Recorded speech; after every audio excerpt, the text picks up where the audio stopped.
pagi, Bu. Gimana kabarnya, sehat? Alhamdulillah sehat, Bu. Alhamdulillah. Oke, sebelum kita memulai pembelajaran hari ini, kita berdoa dulu ya. Silakan ketua kelasnya dipimpin. Nih, Bu. Sebelum belajar, alangkah baiknya kita berdoa dimulai. Berdoa selesai.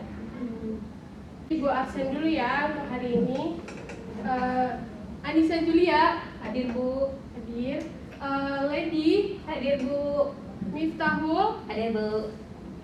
Sadrina hadir, Bu. Hanan ada? Sakit, Bu. Sakit. Oh ya udah. Berarti hari ini Hanan nggak masuk ya? Iya, Bu. Oke. Sebelumnya sebelum mulai belajar nih, Ibu mau mereview pelajaran yang sebelumnya nih mengenai tenaga pembentukan muka bumi. Masih ingat nggak ada tenaga apa aja?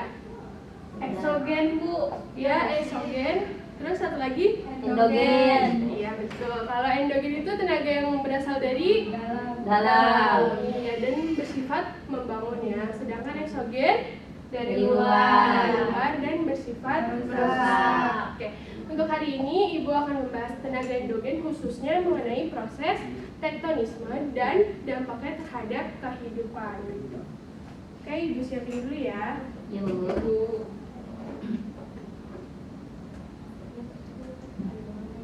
Ya, nih bisa dilihat ya, tadi yang udah Ibu bilang kita akan mempelajari mengenai tektonisme dan dampaknya terhadap kehidupan. Untuk hari ini kita akan membahas mengenai pengertian tektonisme, kemudian macam-macam proses tektonisme, dan yang terakhir dampak tektonisme terhadap kehidupan. Sebelumnya ada yang tahu nggak sih tektonisme itu apa sih? Atau ya belum tahu. Lupa, Bu. Oke, kita lihat ya pengertiannya. Oke, di sini bisa dibaca ya. Terlihat kan? Iya, terlihat, Bu. Ya, bisa dibaca. Jadi tektonisme itu merupakan suatu proses yang berasal dari dalam bumi yang mengakibatkan perubahan letak atau dislokasi atau perubahan bentuk atau deformasi permukaan bumi. Atau singkatnya, tektonisme itu merupakan pergerakan lempeng. Nah, selanjutnya ini ada macam-macam proses tektonisme. Ada yang tahu nggak ada apa aja sih tektonisme itu?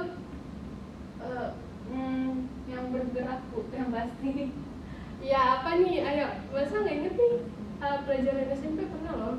Lupa, Bu. Lupa. Oke, udah lupa ya. Kita ada, nah, epirogenesa dan Orogenesa. Oke, kita lihat ya pengertiannya.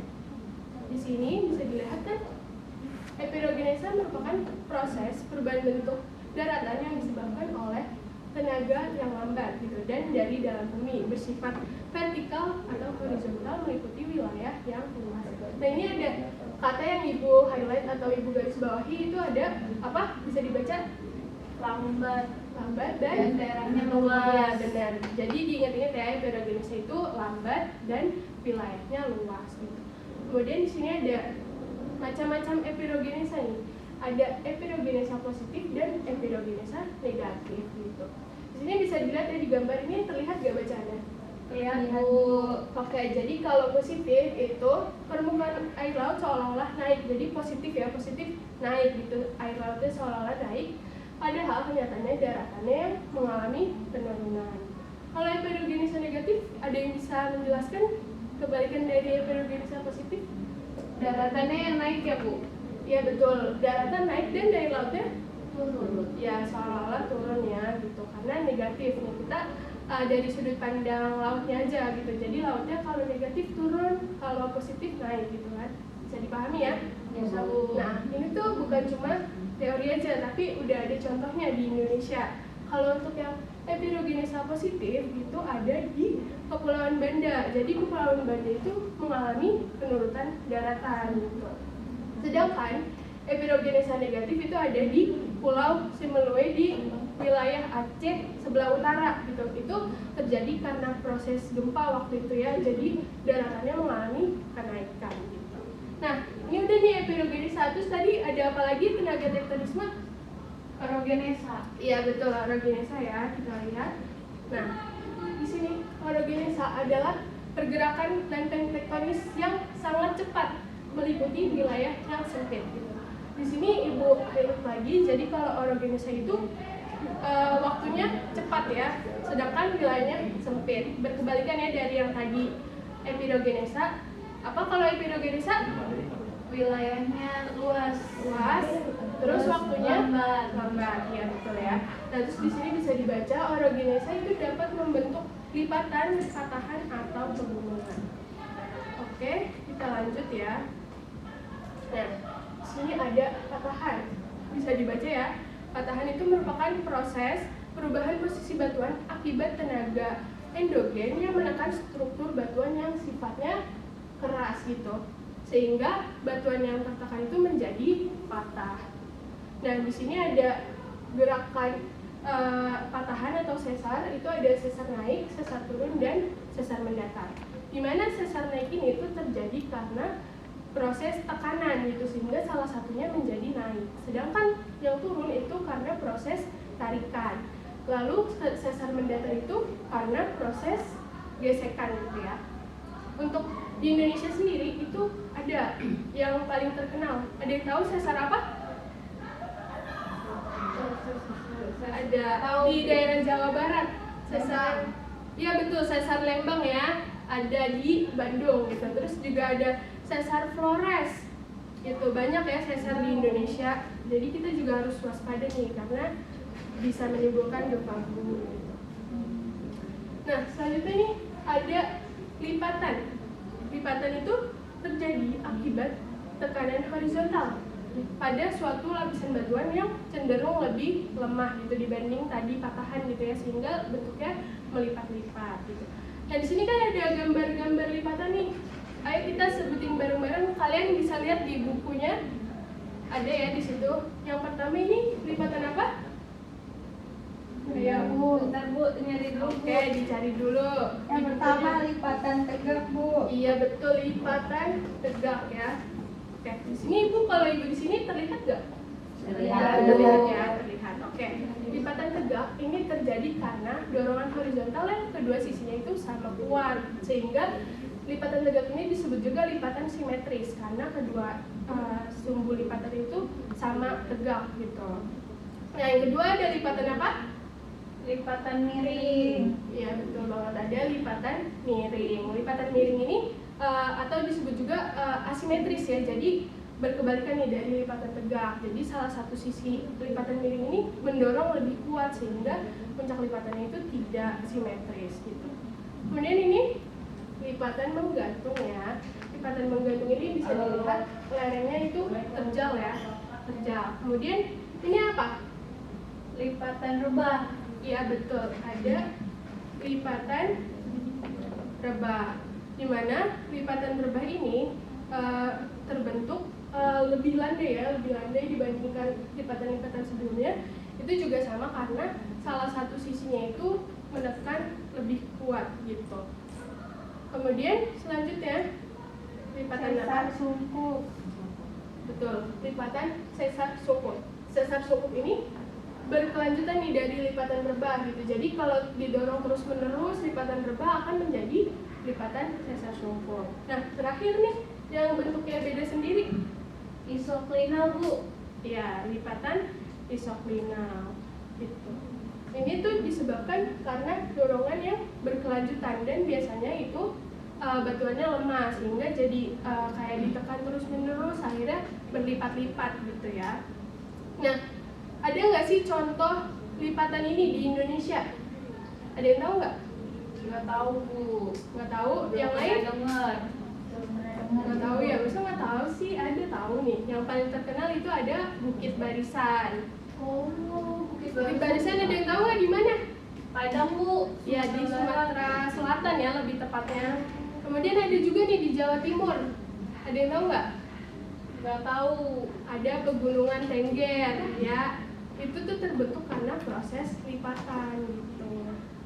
Nah, sampai sini bisa dipahami nggak? Bisa Lipatan Bu. dan patahan? Bisa Bu. Bisa. Oke, kita lanjut nih terhadap. Nah, ada dampak tektonisme terhadap kehidupan. Yang namanya dampak itu pasti ada dampak positif dan dampak negatif. Kita lihat aja ya. Oke, di sini ada pengaruh negatif. ada lereng-lereng yang terbentuk karena tenaga endogena itu terjal gitu, sehingga bahaya atau tidak bisa dijadikan tempat tinggal ataupun untuk lahan pertanian gitu. Sedangkan pengaruh positifnya itu karena banyak bentuknya itu unik, mempunyai ciri khas gitu, dan biasanya pemandangannya indah gitu, jadi bisa dijadikan untuk wisata alam gitu. Nah, di sini kan Ibu cuma menyebutkan satu contoh ya. Selanjutnya Ibu mau ngasih tugas nih untuk kalian, yaitu, nah bisa dibacakan, terlihat kan bacaannya? Lihat, Iya, Bu. Bu. Silakan kalian sebutkan dampak atau pengaruh positif dan negatif akibat dari proses tektonisme gitu. Kira-kira Ibu kasih waktu 2 menit cukup gak? Cukup, Bu. Nah, Ibu, 5 menit dong, Bu. 3 menit deh. 5 menit lah, Bu. Ya udah 5 menit ya. Ibu kasih waktu 5 menit, nanti kalian presentasikan hasilnya. Oke, Bu. Oke, silahkan dikerjakan ya. Gimana anak-anak udah selesai belum mengerjain tugasnya? Udah, Bu. Oke, ada yang mau mempresentasikan gak nih? Saya mau, Bu. Oke, silakan Nadi maju. Tapi saya yang positif aja ya, Bu. Oh iya, boleh. Oke, Bu. Saya di mana nih, Bu? Berdiri aja apa? Di sini atau di sini terserah lagi. Oke. Jadi pengaruh positif tektonisme yang saya dapetin tadi tuh ada satu, terbentuknya muka bumi seperti pegunungan, benua, perbukitan, dan lembah. Terus ada proses vulkanisme pada gunung api di Indonesia bermanfaat bagi lahan pertanian. Soalnya abu vulkanik akibat letusan gunung api membuat tanah menjadi subur. Terus gunung api merupakan penghasil bahan galian tambang seperti emas, intan, timah, dan bahan bangunan lainnya. Udah, Bu, itu yang saya dapat, Bu. Ya, terima kasih ya Lady atas jawabannya. Yeay. Gimana, udah bisa dimengerti belum dampak positifnya? Nanti, Bu. Ya, oke. Selanjutnya, tadi kan baru positif nih. Selanjutnya negatif. Ada yang mau maju nggak? Ayo, nggak ada nih. Nggak ada yang mau maju. Ada, Bu, ada, Bu. Kita Bu katanya mau maju. Coba jangan tunjuk-tunjukkan dong. Ayo langsung maju siapa? Yang Mita, mau Bu, maju? ketua kelasnya, Bu. Mita, Bu. Oke, Mita gimana, siap untuk maju? Iya, Bu. Oke, ya. Silakan Mita maju. Maaf Rita. Pasti. Oke, jadi dari yang saya temuin itu pengaruh negatif dari tektonisme itu ada lereng-lereng yang terbentuk karena tenaga endogen, ada yang terjal dan landai yang tidak baik dijadikan daerah pertanian. Terus daerah-daerah pegunungan yang terjal juga tidak baik dijadikan daerah pemukiman karena rentan terjadinya tanah longsor sehingga dapat menimbulkan kerugian baik material maupun korban jiwa. Lalu proses alam endogen dapat menimbulkan gempa bumi dan letusan gunung api. Gempa bumi dan letusan gunung api dapat menelan korban jiwa manusia, membahayakan kesehatan masyarakat dan menimbulkan kerugian. Ibu. Ya, terima kasih ya Mita. Yang lain gimana, udah pada dicatat juga kan tadi jawaban dari teman-temannya? Iya, udah, Bu. Oke, jadi udah nih pertemuan kita hari ini cukup membahas itu aja. Tapi sebelum Ibu tutup nih, Ibu mau tanya, ada yang bisa menyimpulkan nggak dari pembelajaran kita hari ini? Tentang lipatan, Bu. Apa ya, Bu? Lipatan. Oh, ya, Lipatan. lipatan. Ayo Lipatan. coba, jangan Lipatan. bareng-bareng kayak gitu. Coba angkat tangan yang mau jawab. Ada Ya, silakan yang organisa, bisa. pirogenesa, Bu. Ya, itu apa? Proses tektonisme ya, Iya, ada Bu. epirogenesa dan orogenesa. Selanjutnya ada lagi, Lipatan dan patahan, Bu. yaitu apa? Orogenesa ya, Ya. itu lipatan dan patahan. Oke. Ada lagi? Ada tadi macam-macam lipatan, Bu. Ya betul, ada macam-macam lipatan, dan juga tadi yang dipresentasikan teman kalian itu ada Dampak. ya, dampak proses tektonisme ya. Oke, Ibu anggap kalian sudah mengerti ya. Kurangnya mohon dimaafkan ya, mohon maaf apabila Ibu tadi mungkin menjelaskannya kurang atau kecepatan gitu. Kalian bisa baca-baca lagi di buku kalian ya. Oke, Ibu cukupkan saja pembelajaran di hari ini. Baru. Makasih Bu. Sama-sama. Oke, Ibu pamit keluar ya. Iya, Bu. Terima Hati-hati, Bu. kasih. Makasih, Bu. Assalamualaikum. Waalaikumsalam. Hati-hati, Bu. Jangan lupa makan, Bu.